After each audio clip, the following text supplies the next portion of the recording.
Good evening, and welcome back to the Movie Hotline, formerly Tell Me a Movie. I'm the operator, and this is an emergency. I have to tell you why Kairo, often dismissed as just ghosts on the internet, is the standard for me in J-horror. This is a sharp turn from the sillier, evil tech I've been covering, like the video Dead, but I beg you to watch this, or re-watch it if you didn't get into it the first time. I definitely didn't. For me, Kairo is the experience I'm trying to duplicate every time I seek out J-horror. The trouble is, there are no other movies like it. It gives me a visceral reaction. Even after 10 viewings, I still gasp in shock at one or two scenes. But it's not just the frights, it's the mystery that will never be solved. It has that je ne sais quoi of the best surreal apocalyptic films, like Lucio Fulci's End of the World trilogy. As a horror fan, dread actually energizes me, and I get excited trying to solve the what and why of a challenging film like this. Kairo was mismarketed in the West following the success of The Ring as just spirits coming out of the computer now. I ran out and rented it in '06 and thought, what in the blue hell did I just watch? I'm not ghosting The Ring, but I prefer the ambiguity here. Kairo doesn't have sequels with shifting lore, it just ends, leaving you to put the puzzle together while you turn on every light in the house. It has the ghosts in the machine aspect, but there are no rules and no 7-day deadline. This is existential horror. It's waiting for go-go ghosts. It's everyone exit. It doesn't give you an answer. It just keeps changing the question. The plot follows two groups, 4 friends working at a plant shop and a lonely college student venturing online for the first time. The plant shop group is worried because a coworker hasn't been seen in a week. When our final girl goes to his apartment to find a work-related disc, she finds him in a dark, cluttered space. He groans in an unearthly manner, stands up, and even tells her where the disc is, but when she turns around, she discovers he's already hanged himself. Imagine being dead and having to resurrect yourself just to answer a work question. Intercut with this is the college student, a guy with no friends for no discernible reason. He wants to connect, so he installs a walled garden program, much like Netscape or AOL, called Uranus, like the planet. In astrology, Uranus is associated with technology and unpredictability, which certainly applies here. Instead of a welcome page, he's met with muddy, depressing videos of people in their apartments, including a cameo by director Kiyoshi Kurosawa, followed by a pop-up that says, "Would you like to meet a ghost?"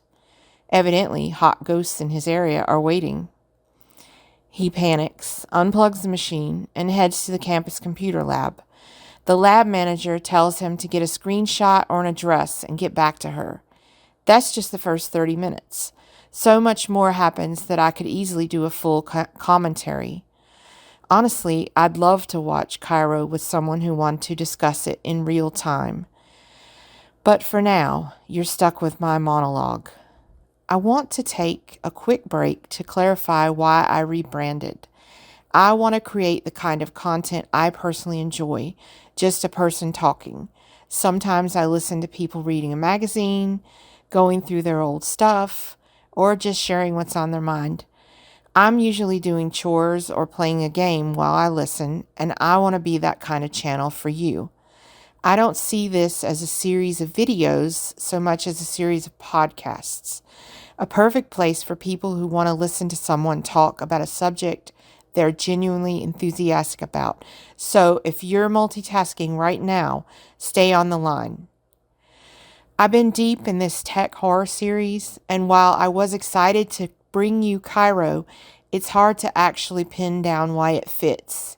It's marketed as a movie about haunted computers, but it's really about the meaning of life, death, and existence. I was actually disappointed when I first rented it back in '06, but for some reason I felt compelled to revisit it again and again until it became part of me and I'm still trying to work it out. There are ghosts, and they are unnerving, especially that scene with the woman moving unnaturally toward the man hiding behind the couch. But why the computers? We see apparitions on screens. But many ghosts are just a stain on the wall where someone faded away in despair.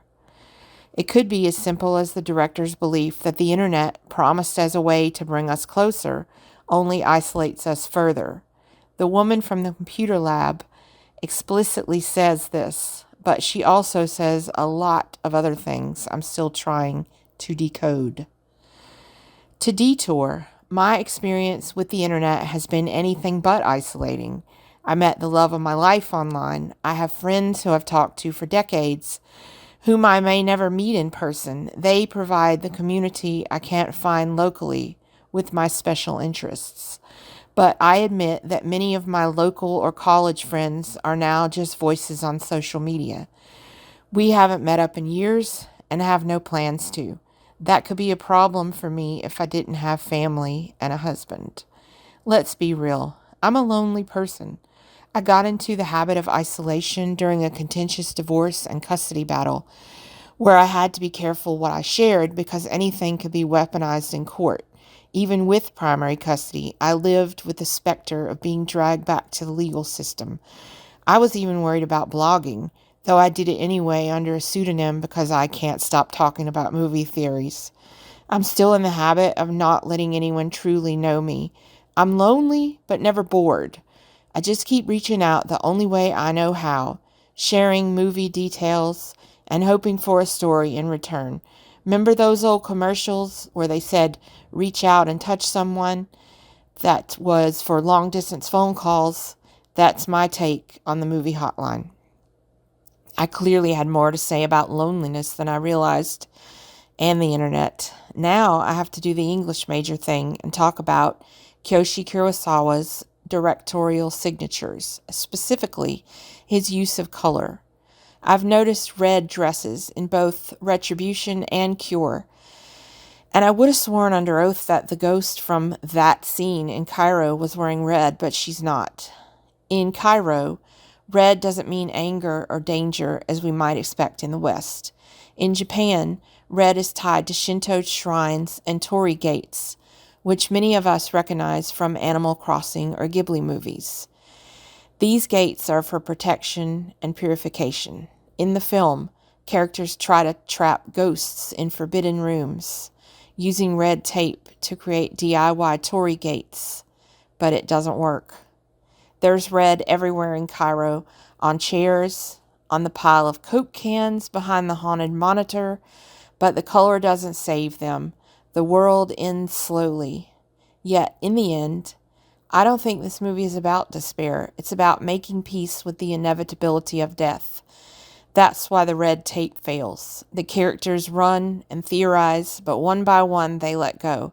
It's not sad to them. It's not really sad to me. It's only sad to those in the film who are still struggling. Eventually, you accept that you're just on a ride with these characters as they travel by bus, train, and boat toward an acceptance of their fate. That's why I'm not sure where the tech horror truly fits, or if this is even horror, despite those visceral chills. Multiple times, characters wonder what it's like to be dead.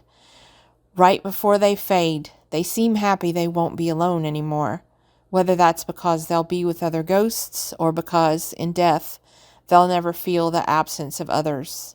It's a signature of Kiyoshi Kurosawa to make you figure out the ending yourself. I choose to see it as a peaceful acceptance of our own passing. To quote that old Sunday school song, I've got the peace that passes understanding down in my heart. There's one more signature I have to mention, Kurosawa's obsession with fake-looking commutes. You know when a film uses a projection screen behind a car to save money? Kurosawa makes it look so artificial that it has to be thematic. In Cure, I wasn't sure the bus ride was even real. In Kairo, it happens twice on the way to the cursed apartment. The bus always has red seats, and the shot feels like a dream. even though we see the characters getting off a very real city bus moments later. Why the artificiality? Let me know in the comments if you have a theory. And if you thought the ghost in the Forbidden Room was a spook show, check out the one in the arcade. What a contrast. Arcades are supposed to be happy places, or at least they were before Nicolas Cage played pinball in Willy's Wonderland. And seeing a ghost in an empty arcade is almost more unsettling than seeing one in a dark, taped-up room. It's a statement. There's a library ghost in Kairo too, but you expect a ghost in a library. In an arcade, it's devastating. So that's all the sense I can make of Kairo. It's famously bleak, but I truly believe that sadness and fear lead to a strange kind of peace. Do you have any internet horror stories to go with our evil tech theme? Let me know. And don't forget to call me up on the hotline this Friday when I'll be talking about another Japanese horror favorite of mine, 1996's Don't Look Up. Stay on the line. I'm the operator, and I'll talk to you then.